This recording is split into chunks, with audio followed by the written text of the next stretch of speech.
We are going to move on to our third and final presentation of this session, which will be taken by Amber Zambelli and Anna Goldfield, who will be presenting on human stories, lessons learned from podcasting the past.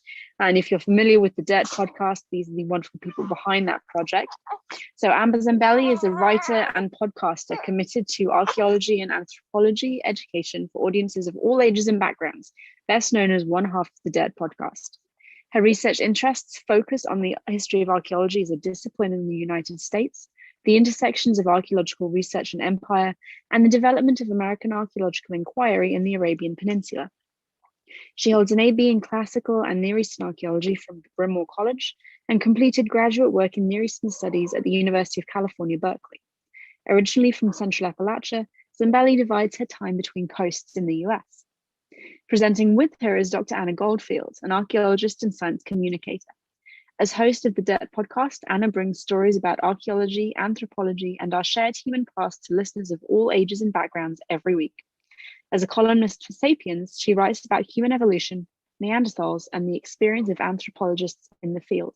Thank you both. Please take it away. All right, thank you. And just to check, you're all seeing the correct slide, yes? Yes, we are. Okay, you're not seeing my notes. Good. Okay. All right. Well, thank you. Thank you, Megan, for that. And thank you to the previous presenters this morning. And thank you, everyone, to joining us today, especially to David, Megan, Christian, and Karen for all the time and labor you've invested into making this conference a reality. Thrilled to be here. So we join you today from our respective homes, mine in the unceded and stolen territory of the Shawnee and Haudenosaunee peoples who maintained this land and water long before we called it Central Appalachia, and Anna on the lands of the Muskogee and Cherokee nations. The DIRT podcast is a weekly downloadable audio series hosted by myself, Amber Zambelli, and Anna Goldfield, which brings the human story to thousands of listeners all over the world and from all walks of life. The show takes a big tent approach to archaeology and anthropology. However, no small part of it is dedicated to the topics that fall within the traditional purview of the classical world and the ancient Near East. In this presentation, we'll share our successful model of presenting archaeology, anthropology, and ancient history to the public. We'll also outline our philosophy for education and public outreach in archaeology, share the tools and approaches that have helped us succeed, and suggest directions for the continued work of bringing the past to life for an audience outside of academia. A quick clarification of terms before we go any further.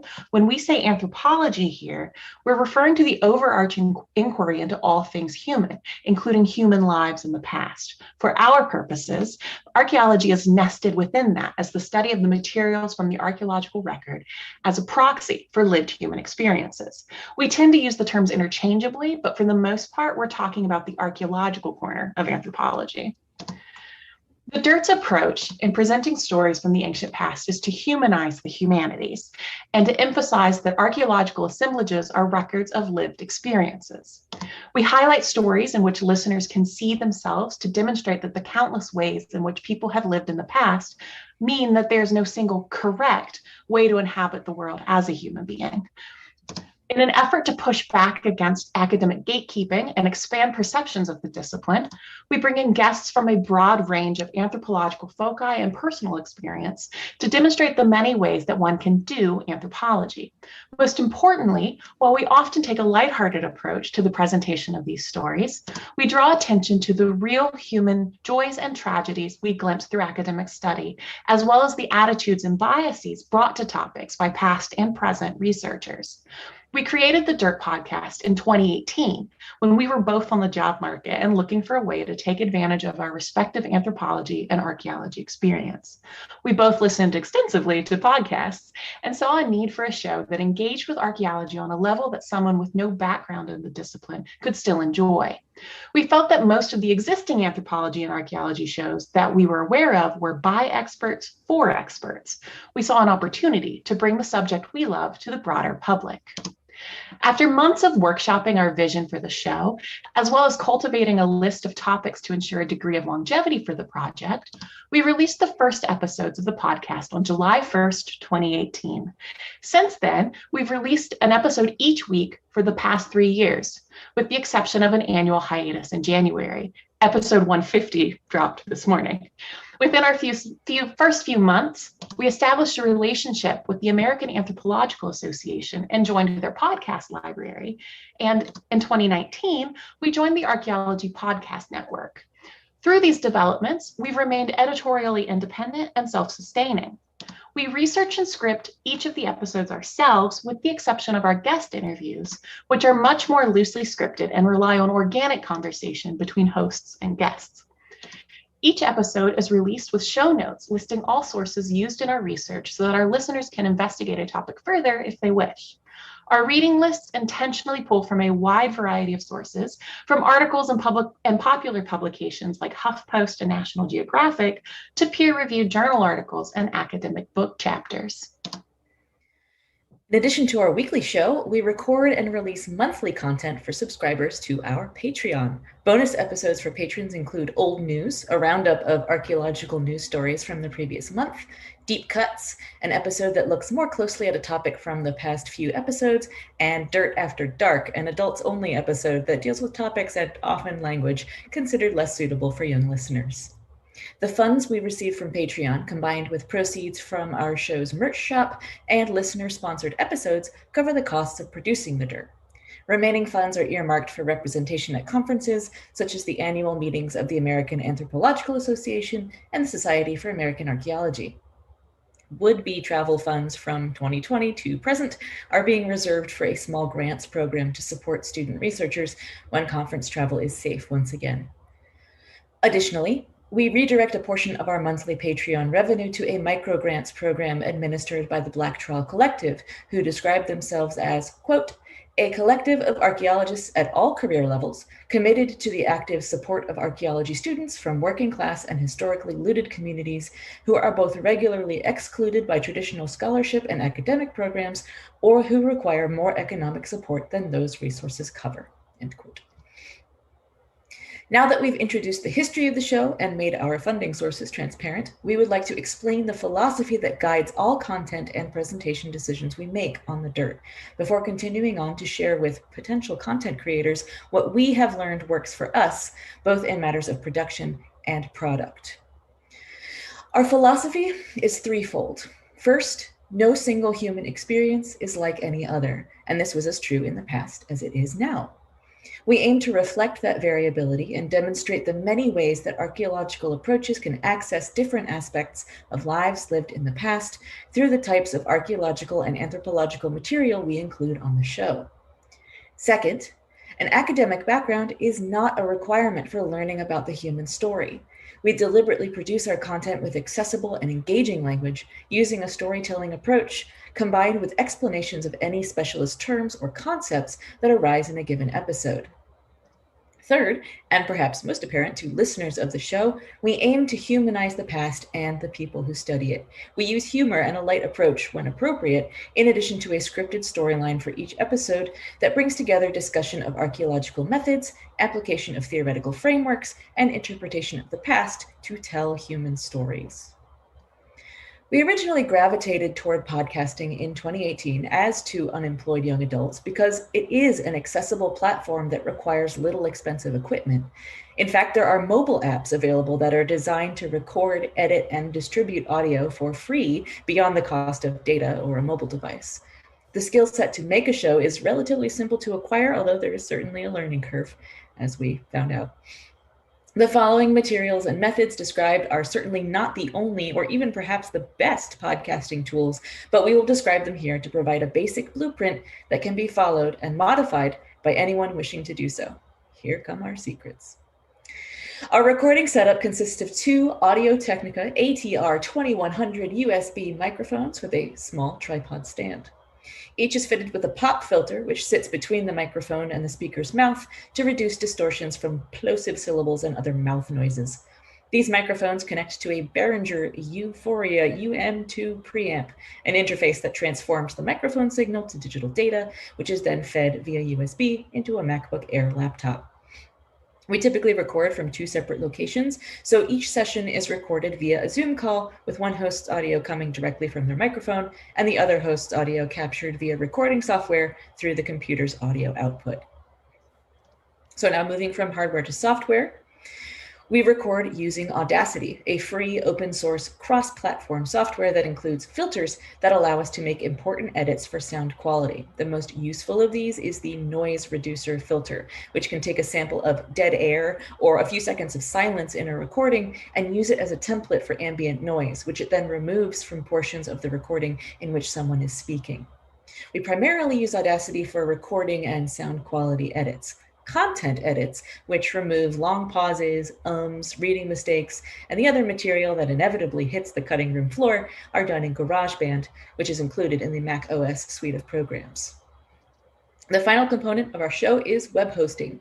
Given the large and ideally ever-increasing amount of storage taken up by audio files hosted online, standard website hosting services did not provide a viable long-term solution for us. We initially hosted our earliest episodes on SoundCloud, which pushed new episodes via RSS feed to all directories in which we were listed, such as Apple Podcasts, Google Play, Stitcher, and so forth. Now that we are a part of the Archaeology Podcast Network, our show is hosted on Megaphone, but for now, our back catalog remains on SoundCloud. And finally, we use Squarespace for our show's website, thedirtpod.com, which serves as a central point to find all episodes, show notes, social media content, as well as other resources, such as a syllabus for educators. These materials and services have enabled us to produce a show that lives up to our goal of sharing the human story with our audience.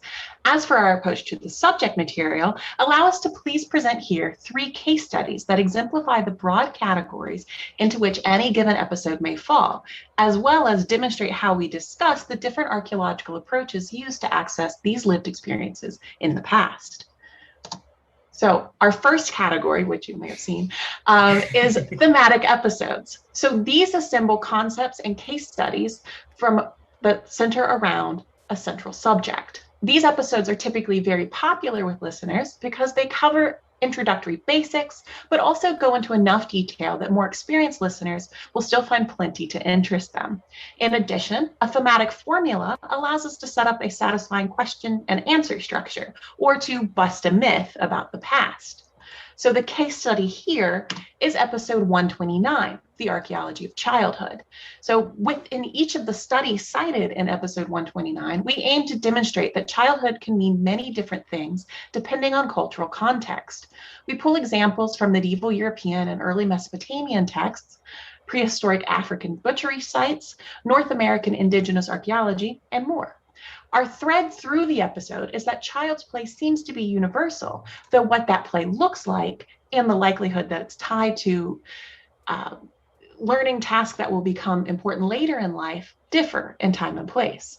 We especially emphasize that the early anthropological theory of children in the past as invisible or not valued is inaccurate. No matter where or when you are in the human story, there is evidence that children were special and important to their family groups and to the wider social group as well. Placing value on children and childhood is something that any listener to this episode will be able to relate to, whether they have children of their own, are a child themselves, or remember their own childhood. Our second category is methodology. So a number of episodes of The Dirt deal specifically with methodologies, where we use examples to show how archaeologists use a given method or material to query the archaeological record. The goal is to address the question, how do we know what we know about the past? Our methods episodes are included in a section of our modular syllabus for educators, which we created to offer supplementary content to anyone teaching archaeology, anthropology, history, geography, or other related topics. The syllabus also includes each of our guest interviews and other episodes which correspond to Archaeology 101 content. So the case study here is episode 58, The Dirt Podcast, Ceramics and Archaeology. Our goal for methodology episodes is to start with the most basic principles, in this case, how ceramics are made, from forming the clay fabric to the various ways of shaping and decorating a vessel to firing. Our goal is to ensure that any listener starts off at the same baseline, whatever their level of anthropological experience. We follow the introduction to ceramics with the basics of typology, as well as the history of assigning artifacts to classes, and some of the pitfalls and false assumptions that can come from this form of analysis. From there, we move to analysis of ceramic fabric itself and the types of questions that ceramic petrography and mineral sourcing can answer about mobility and decision-making in the past. We also include a discussion of residue analysis of ceramic vessels, which is a topic that's arisen several times in other episodes. We conclude the episode with case studies, including an unusual example of Arctic pottery made with seal's blood. We try to do this often in our episodes, not so much to show a typical methodological approach, but to highlight a particularly interesting or unique example of a human technology or something that might perk up the listener's ears if they aren't as interested in methods. And then finally, we have the category of guest interviews. And this is perhaps the most varied and fun of category of episodes on the DIRT podcast, which are those featuring a guest expert. These may also be the most valuable for our goal of showing anthropology to be an accessible discipline. We aim to feature guests from as many different backgrounds, areas of expertise, and career stages as possible in order to show that there are myriad ways to do anthropology. We highlight archaeologists from or who work responsibly with underrepresented communities wherever we can. We interview our guests via Zoom and record remotely in order to impose as little as possible on them. We also send each guest their interview questions at least 2 days in advance so that they can prepare if they wish. Our editorial control of the podcast means that we can also assure each guest that if they make mistakes or say something that in retrospect they wish to remove from the episode, we can accommodate those. We ask every guest of the DIRT between 8 and 10 questions, and 3 of these are the same across each guest interview. The first of these questions opens the interview, and the other 2 conclude it. And those questions are, firstly, what was your trajectory to your current work, and how did you come to anthropology? Then the last 2 are, what's your favorite thing about anthropology? And the final one is often the hardest for our guests to answer, which is, if you could be on a fly on the wall for any moment in the human past or any moment in the history of anthropology itself, what would you choose?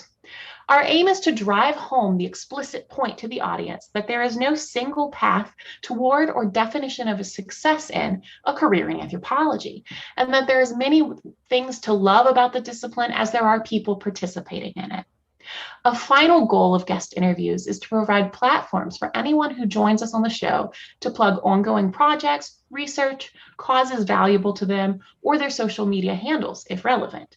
We typically reach out to at least 2 potential guests per month, usually via Twitter, to gauge their interest in appearing on the show. Once someone has agreed to join us for an interview, we make sure to familiarize ourselves with their current and past work and ask them what they would like us to highlight. We do our best to frame our interview questions and reflect those preferences. Other topics often come up organically in conversation, and we love the occasional unexpected directions that our interviews take. And so our case study for this last category is episode 79, Not All Heroes Wear Capes, with Dr. Damien Huffer. In this episode, we interviewed Damien Huffer, who's unique among our guest episodes because it represents a full circle reprisal of an earlier episode segment a year previous in which we drew from Dr. Huffer's work. We begin by discussing how Dr. Huffer made his way to anthropology and then focus most of the episode on aspects of his work countering the online trafficking of antiquities and human remains, something very relevant to us. In this particular case, Dr. Huffer's perspective on the material past is relevant to anyone listening, since social media and online connectedness contribute significantly to the black market antiquities trade.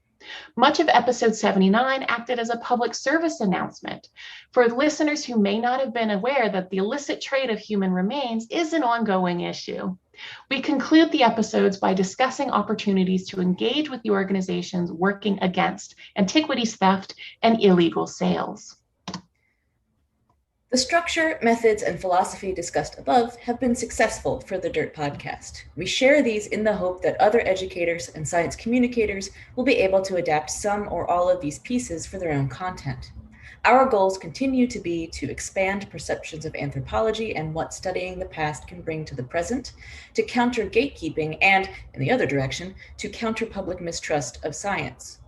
We offer archaeology as a counterpoint to history, but with frequent reminders that both disciplines cannot be without the biases inherent in the backgrounds of researchers and in the problematic histories of the disciplines themselves.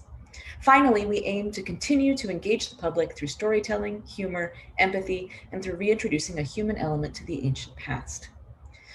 Even as we continue to work toward these goals and look at the success of our show with pride, we will be the first to say that there remains endless opportunity to improve upon the work of the DIRT. We're heartened by the work of individuals and communities like our hosts for today, Save Ancient Studies and Digital Hammurabi, and are honored to be just one of a community of creators passionate about sharing the human story with the public. Perhaps our presentation today will inspire others who have been looking for the right medium for outreach, and we welcome you to contact us with questions about anything we've shared here. So by way of parting thoughts, we want to highlight some elements that we think cannot be overutilized in public outreach. Firstly, our show seeks to tell stories from all time periods, from hominin ancestors to the speculative future, and we constantly search for new sources and guests to push our geographical limitations and challenge our blind spots. By design, it's impossible for us to dive into any place or topic to the depth it deserves, and we love shows that provide depth that can serve as a complement to our breadth. Secondly, an audio format is not the most accessible or appropriate medium for many potential learners. Creators that utilize video or other visual media will appeal to individuals that prefer or need other means of presentation in order to receive and retain information. Likewise, we realize that without transcription, a podcast leaves behind a large population. But transcribing content is a costly and time-consuming project, and we are currently finalizing arrangements to transcribe our back catalog and future episodes, and we applaud and are grateful to all projects that incorporate transcription or closed captioning from the outset. Thirdly, it's critical that scholars from underrepresented and marginalized communities are given a platform, whether through citing their work, inviting them as interview guests, or as creators themselves. The traditional image of our fields is one of wealthy, able-bodied white men discovering the curious worlds of colonized others, and we owe it to the people whose lives we study, our colleagues and future scholars, to change that. And finally, we cannot overstate the value of creating content with humility, compassion, and authenticity. No approach is for everyone, but every approach is for someone. Your love of your research is infectious, and if you present yourself as curious, generous, and respectful of your audience, you will be amazed at the impact you can have on others. Creating the DIRT for these past 3 years has been at times overwhelmingly time-consuming, but at the same time is immeasurably rewarding. It's a privilege and an honor to share our curiosity and our friendship with thousands of people every week, and we are so grateful for the chance to share our story and what we've learned along the way with all of you here today. Thank you everyone so much. Thank you to the organizers of the conference. And please feel free to reach out to us with questions or discuss your own goals and ideas for public outreach. We're here. Thank you both so very much. It was wonderful to have kind of like a look behind the curtain of how a successful podcast works. One of the viewers on YouTube have asked, have you ever considered doing a YouTube show as well as the podcast? You want to take that, or? I mean, we certainly have considered it. Sure have. There are certain limitations that we have in terms of like hardware, charisma, time, that may hold us back a bit from I can promise you charisma is not a holdback. I've managed very well with zero charisma, so. Oh, stop. We would love to expand to creating some video content, and to that end, we've collaborated with some excellent producers of video content on YouTube. In a world where this becomes our day job, I think we would do that.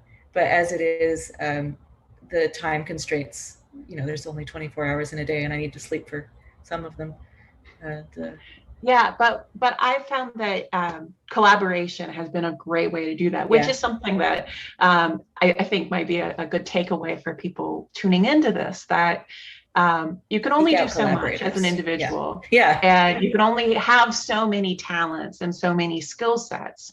And so by looking to folks that are better at video production and understand how it works, we're happy to lend our voices and our research, which we've done in the past. Anna has lent her face to rave reviews on YouTube. But yeah, it's something that we would love to find a way to make that happen, because that's something else that will appeal to other people and other brains that need visually shared information over audio. Thank you. I was wondering also if you have any information about your viewing demographics. I asked because I know that a large proportion of Digital Hammurabi's viewers are white men. And I was wondering if you have had a similar experience, or if you have a more diverse audience. I think that if there's a demographic that seems to not be as partial to us, it would be white men. But we've gotten a couple one-star reviews that are heavily indicative of being from that demographic.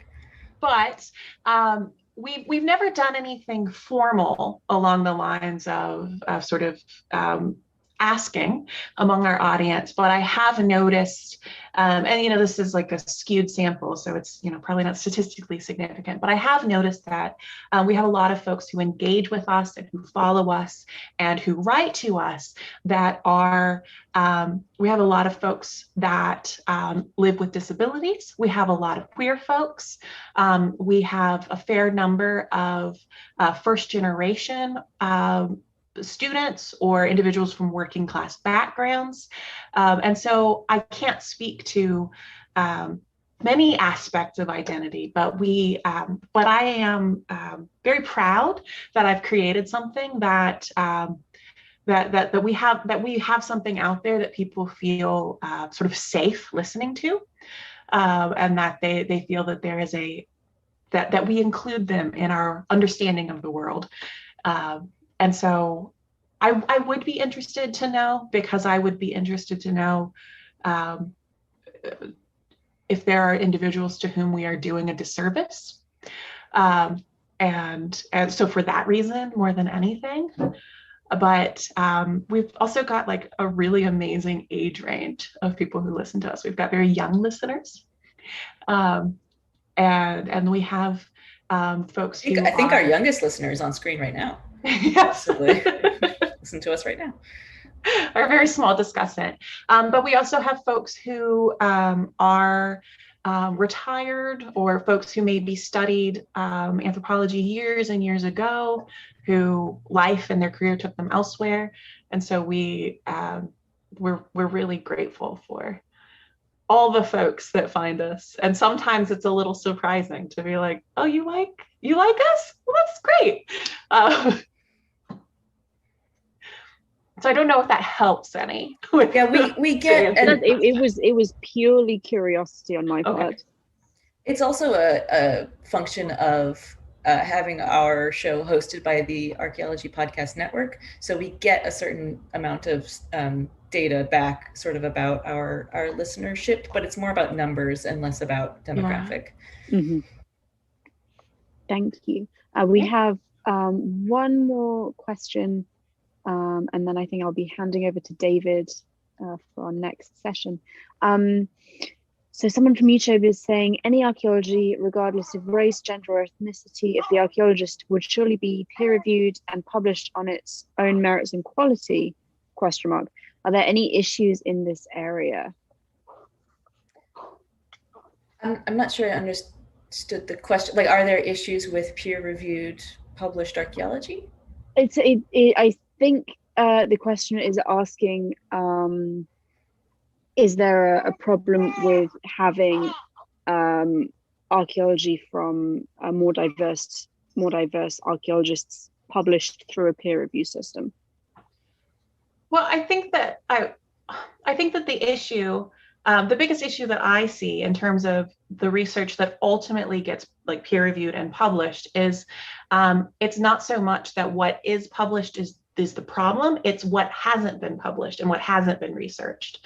And so you have the research that the research that's done in archaeology is only as good as the questions that are asked. So if you're not asking questions about specific populations or specific places or looking for specific things, you're never going to find it. Not to say that we find what we look for, but there's something very valuable in having many different positions or experiences coming to the field and looking at the same data, looking at the same questions, and providing alternative explanations, because we only see such a small sliver of all the aspects of life in the past that there's so much room for interpretation and for getting closer to understanding that there is